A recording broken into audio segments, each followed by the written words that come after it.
Welcome, everyone, to today's episode of Dare to Age Well Now. I'm very excited to be joined by Julie Freeman. Julie, could you go ahead and tell us a little bit about yourself? Yes. Well, at the ripe young age of 67, I am still passionate, committed, and really have a purpose here in my life. And I think that that's a piece of why I'm here in this world, but it's also a piece of why I love working with women around that time of transition, which can be perimenopause, menopause, and it can be even a little bit younger. I'm finding that the late 30 somethings are now entertaining these questions earlier than we did, for sure. Well, all of our moms and all of our older sisters are talking about it. So wait a minute, maybe they're not going to have to suffer as long as some of us had to, not realizing what we were facing. So I think that's fantastic. Love your philosophy of people come in and they have this symptom or that symptom, and you don't just jump right into the physical. Tell us a little bit about your approach. I'll just give you a very brief snippet, but when I was doing my undergraduate work in foods and nutrition back in the late 70s, I was underwhelmed in the fact that that was really medical dietetics, not really about whole health. There wasn't a lot available at that time. So I went on and did my grad work in mental health, which I use every day of my life. And then I kept going into functional medicine, mind-body medicine with Herb Benson back in Boston, genomics, Reiki, yoga. And I really feel like I'm an alchemist. I bring all of that into the conversations that I have. And for women, again, or in anyone that comes in the door, they're oftentimes a physical symptom that brings them in. But I like to look under the hood and see, all right, what are the emotional and spiritual tugs that we need to listen to, those little voices? Yeah. Because those emotional, sometimes we think physically, but we forget to kind of address those emotional and spiritual issues, right? Absolutely. Absolutely. I mean, it was hush hush for a lot of years. If there was an emotional issue or a mental health issue, it's like, oh, there's something wrong with that person. They're crazy, whatnot. I just did a lecture for a Rotary group last week, and I said, this neuroendoimmunology area really began back with the Romans and the Greeks. So this is nothing new when we think about the neurological systems, the immune systems, the endocrine systems, and how they all communicate and connect.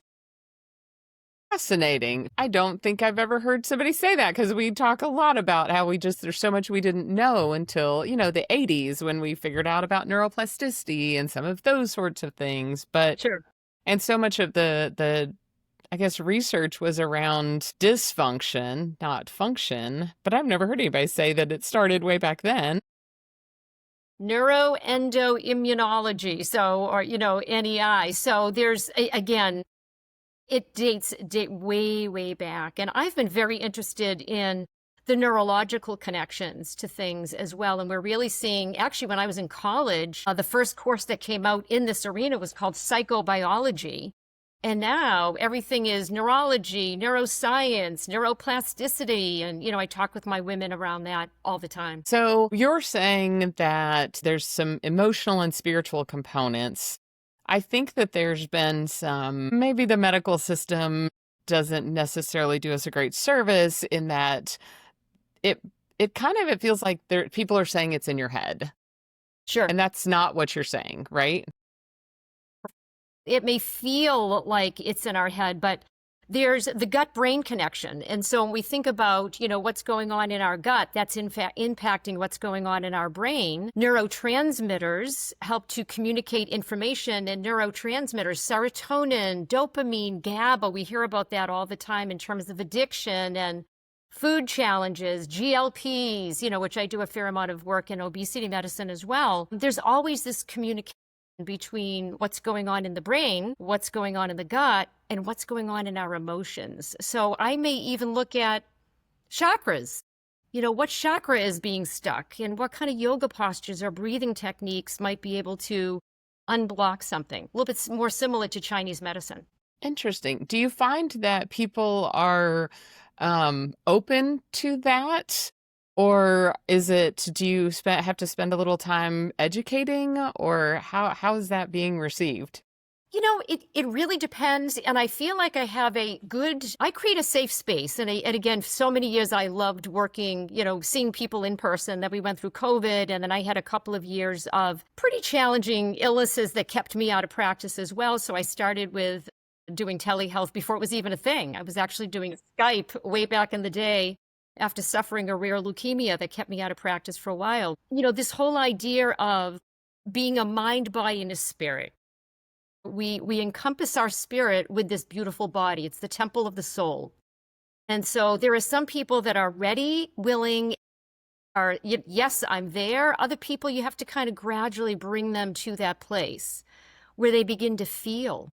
And part of it, in fact, last week, I was doing grounding exercises with everybody. I said, wonder what's going on with the planets in terms of transits. I was kind of, joking around, but I have no idea. I think there might have been some kind of transit thing happening. Everyone was feeling that angst and that overwhelm that came in through the door of my computer screen. And so I said, wait a minute, let's just pause and do a grounding exercise. And by the time we finished the grounding exercise, they were ready to be here now with me to kind of talk through things. And so they got that experiential activity right in the moment, like, oh my God, I feel better. I am present. My heart's not racing. My stomach's not churning all over the place.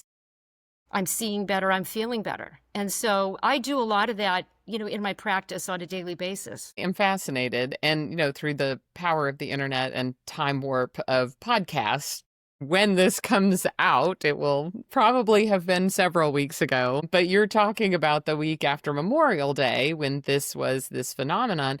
And when you said that about last week, I was like, wait a minute. No, yeah, like I was super angsty last week as well. And I was like, I have a client that I'm on site with a couple of days a week. And he said, why are you yelling at us today? Like you've been upset he said the last few weeks, but I really did. I was struggling to just regulate. And I've never thought about like checking with other folks. When you said you did a grounding exercise, is that something that you could share with us on how we could what's a grounding exercise we could do? Sure, absolutely. And Oh I've got my gosh. little puppy on my lap, so, I'm keeping her down underneath, but Zoe's often here on my lap when I'm doing things. So the first thing that I'd like to have people do is really, be in a seat where they can sit erect so that the chest cavity is actually open and not slouched over. Feet completely on the ground, ideally without shoes, if you're able to do that. And then if you feel comfortable enough to close your eyes and then take a nice deep cleansing breath in.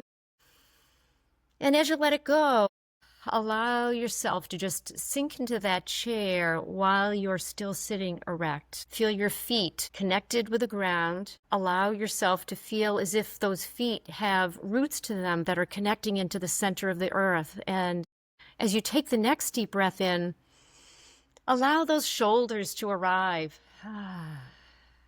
It feels good, nice and grounded and centered. As you, again, visualize your feet, they have roots that are going into the center of the earth. You feel grounded, you feel protected, you feel safe.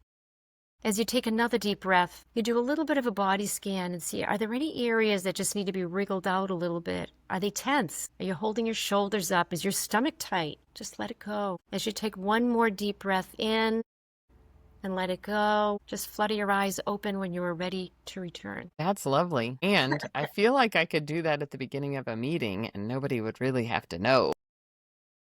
Or wouldn't it be a great way to get everybody centered, prepared for the meeting? There's another one that I do. I call it wide angle vision. And I learned this from a shamanic practitioner many years ago. But basically if you're in a window or outside, to be able to allow yourself to look out into the expanse, and you can see your hands out to the side, but you're not focused on anything. You're seeing the large, big picture. And again, you're doing some nice, deep diaphragmatic breaths. And what's wonderful about this is we are so hyper-focused on the computer, deadlines, have to get it done, that we don't see the big picture. It's also great neurologically because we allow our eyes to actually kind of relax and see the big picture as well. So just another one that I like, wide angle vision. So That's yeah. beautiful. Yeah. You have a couple of books. Tell us, we'll start with your cookbooks. Tell us a little bit about your cookbooks. They have very fun names. So I have been a foodie forever. I was obese, I was bullied, I was name called. I was on a diet with my parents at the age of 9. The doctor gave us all the 1,000-calorie diet, often on diets, never had an eating disorder, but had very disordered eating and definitely that body dysmorphia. And when I was in high school, determining if I was going to be majoring in music or everybody else was a nurse, I volunteered as a candy striper. That tells you how old I am, and got introduced to dietetics. I said, well, I love to cook and this would be great. So I love gathering people, feeding people. So my cookbooks have all been about balanced eating. Book number 1, it was all healthy gluten and dairy, including foods. By now, so many people do have autoimmune challenges, feel better not taking in gluten and dairy. So I made the third cookbook called What the Health Should I Eat? Gluten-free and dairy-free, and then I put the gluten and healthy dairy foods in the appendix in the back.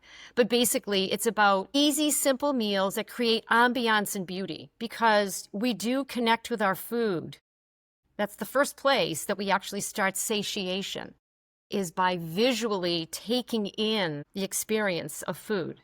And so, when I was in college, we had to even do our own floral centerpieces. So, I love that because the word satiate, like when we think about the idea of over consuming anything, right? Whether it's over consuming alcohol or food or shopping or media. whatever, media, yes, all of those things. We are really hungry for something and looking to be satiated. So I love that word, that root of the satisfaction. And to think about, it's really asking us to slow down Yeah. and to begin to realize that eating is not just a task, but it is actually something that we're doing. Like, yes, it is fuel for our body, but it is also a form of, I mean, it is satisfaction. Like when we are balanced eating, it would seem to me that we're eating to our satisfaction. Hmm. For a few years, I was a health coach, and people would be like, "Oh my gosh, I cheated, man, I felt bad." And I go, "Well, tell me what you did after you cheated. No such thing, but whatever. You didn't follow the plan you had set. Hmm. What did you do?" And they were like, "Oh, I just beat myself up." I go, "I promise you, eat the cake. Way worse what you did after." Hmm. Like when we go and just beat ourselves up. And to your point, the emotional piece of that, of holding back and all of those things, I was like, I promise you the cortisol you dumped in your body after you did that was way worse than a piece of cake. Like, if you're going to do that the next time you want to have a piece of cake, like, enjoy it, Enjoy it. chew it, taste it, Hmm. look at it, like, really. And so now it's been interesting because there are things that I'll be like, I will have one bite of, and I'm like, no, not worth it. It's Sure. not really, it's not that satisfying. It's not that enjoyable. And then there's other times where you're like, man, I want some crunch. And it tastes and feels so good. So I love that you start talking about that idea of satiating. And then you also have your memoir, Sunflowers, Sapphires, and Seraphim, My Journey of Healing and Yes. Transformation. What a fun title. I don't think I could say it fast 3 times, but I love that. Sunflowers, Sapphires, and Seraphim. Tell us about that. So the title is very much me. So sunflower is the sunflower faces the sun, it faces God. So I'm a very spiritual being. Brought up and raised Catholic. I've been a cantor in my church for many, many years and love spiritual music, but I love spirituality of many, many different denominations and traditions. Love kirtan, et cetera, et cetera. But the sunflower faces God. So, what a Mm. beautiful, and it was also the patron saint of the name of the nun that I was named after from my mother's favorite sister when she was in high school, Sister Julie, who also happened to be the principal of my daughter's schools when they went there. And she was wonderful. She played a guitar. She and I did the folk masses on Fridays, and it was great fun. So sunflowers, that piece. Sapphire is my birthstone, and I'm very attracted to blue. Blue is really, it's my color, most definitely. I love that. And seraphim is all about angels. and also some of the messages when we quiet ourselves to allow ourselves to listen to those messages. So, yeah. You are bringing up the quote that I feel like the older I get, the more meaningful it is, but that we are spiritual beings having a physical experience. Experience. Yeah. And I remember when I heard that in my 20s, and I just thought, what? Oh, okay, sure. And I'm also a person of deep faith, and it is a very big part of who I am. I still didn't really get it. I mean, I could understand, yeah, our soul is eternal. And it has been so interesting as I age and as I mature and just have more experiences. I think diversity of spiritual experiences has really helped that, to understand that concept of like, no. This really is that this is a physical experience, and we are spiritual people. Some of it was actually reading a couple of books about people who had died and come back to life, Near those. death experience. Yes, the near death experiences. And there's one that's called 90 Minutes in Heaven, and that is just a fascinating read. This has been a beautiful and fun, grounding opportunity to get to know you, Julie. And if you had one thing that our listeners could really take and hold on to and embrace as they begin to dare to age well, what would you leave them with? Take time, take a few minutes every day to get out in nature, to see the green and the blue, to listen to the birds and the animals, and to really kind of breathe that in. Take that in, because that will help you to move through different experiences, difficult experiences, but also to give you that grounded experience that all is well and all will be well. I love that. About 4 years ago, I started wearing barefoot shoes. And I guess if you want order them on Amazon, they're water shoes. But in the beginning, I wore them to remind myself it's okay to be uncomfortable, because I had spent probably 20 years trying to not feel uncomfortable. Like everything was about pushing my feelings down, like happy, positive thinking, right? And I was like, no, you can't always be comfortable. It's okay. You're okay. It was such a great training. And now when I wear real shoes, I'm like, what is wrong with my feet? Because I love experiencing new places, especially. I love to travel and be like, wait, hold on. This is what this feels like. So I think that's beautiful. So if you have a chance to get outside, take your shoes off. It's the summertime. I know sometimes walk out in the grass, take your shoes off. Guys, really take some time and get accustomed to feeling that connection with the ground. It really makes a big difference. So Yeah. Julie, thank you so much for joining us today. I really appreciate it. And to those of you watching and listening, please subscribe where you consume podcasts. Follow us on our Substack where we can continue this conversation. And until next time, I hope you dare to age well now. Thank you. Great to be here.